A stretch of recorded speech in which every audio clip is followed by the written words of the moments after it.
Veterans Voices is sponsored by these local businesses. Well, this month on Veterans Voices, we've been focusing on a Tri-Cities shrine to America's war heroes. The Mountain Home National Cemetery in Johnson City is the final resting place for veterans and their spouses. Many pass it, but many don't know its incredible history. Before there was the Mountain Home National Cemetery, there was a congressman with a dream. Our congressman in the area, Preston Brownlow, who was the first district congressman, wanted to have a home, a national home in his district.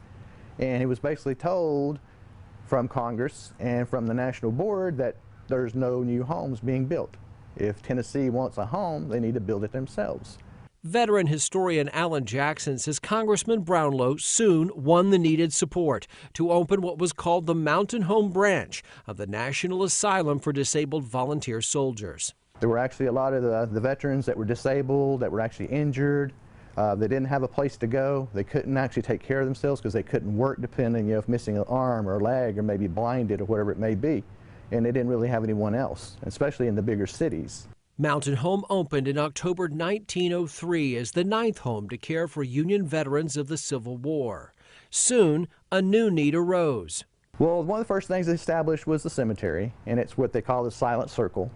It was over there, and the first death here was on the 11th of December, 1903.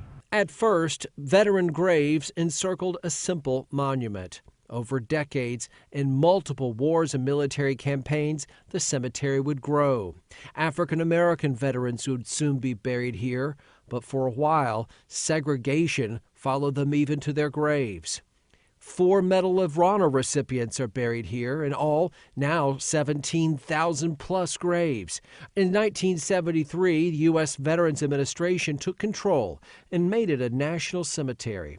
Historian Alan Jackson says this place is as relevant today as it was when it opened 120 years ago.